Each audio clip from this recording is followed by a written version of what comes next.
ankle weights on your wrist and some gloves on your hand, and let's get to do these figure eights for about 15 minutes. See what happens. It's the ball hog gloves. You know what time. Like you see that. It's Karan Godwin with the ball hog gloves. Like if you don't know that dude, like they gave me these gloves, ball handling gloves. I've never been able to handle the ball this good in my life. Paolo Banchero and the Orlando Magic traveled to Phoenix on a mission against the Suns, looking to notch a road victory against one of the Western Conference's elite. What unfolded was a fiercely competitive battle that came down to the wire, with Banchero shouldering the offensive load despite the eventual three-point defeat. Banchero's stat line told the story of a player determined to impose his will. 26 points, 14 rebounds, and 8 assists across 46 minutes of basketball. He connected on 11 of 28 field goal attempts, drilling all 4 free throws, while struggling from three-point range at 0 for 2. Those numbers don't simply represent individual achievement. They illustrate how Banchero operated as Orlando's primary engine in a hostile environment. The shooting efficiency speaks to the nature of the battle.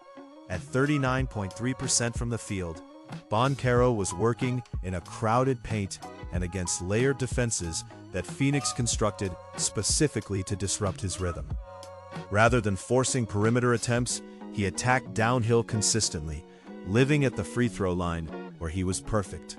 His 14 rebounds reflected relentless pursuit of available possessions, controlling the glass on both ends and securing second-chance opportunities that kept Orlando competitive throughout the contest. What made this performance particularly significant was Banchero's orchestration responsibility. 8 assists from a player who averaged 4.8 assists per game this season demonstrated his willingness to facilitate and create scoring opportunities for teammates when the initial reads dictated ball movement over self-creation. He manipulated Phoenix's defense, forcing help rotations that he then exploited through timely passes and spacing adjustments. This dual-threat approach, scoring when isolation opportunities presented themselves, then pivoting to facilitate, kept the Magic within striking distance despite playing on the road. The 46 minutes of work illustrated Banchero's commitment to the cause. Extended playing time in a close contest meant he was handling critical possessions, managing fatigue while remaining engaged defensively and maintaining his offensive aggression. His 4 blocks demonstrated active hands and presence around the rim, contesting shots and altering Phoenix's rhythm on possessions where he wasn't the primary defender. The final possession sequences came down to execution in a 3-point game. Orlando trailed 113 to 110, and Banchero's efforts throughout the contest, his persistence on the glass, his penetration creating driving lanes, his willingness to stay engaged despite inefficient shooting percentages, kept the Magic viable until the final buzzer.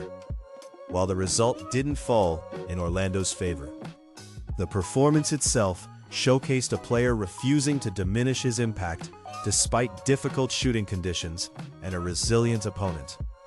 The 113 to 110 final score represented a narrow margin of defeat, but Banchero's 26-14-8 line in 46 minutes on the road against a top-tier Western Conference squad underscored his ability to carry offensive responsibility and impact winning through multiple vectors. Despite the loss, the Orlando Magic had a player executing at a high level of basketball intelligence and determination.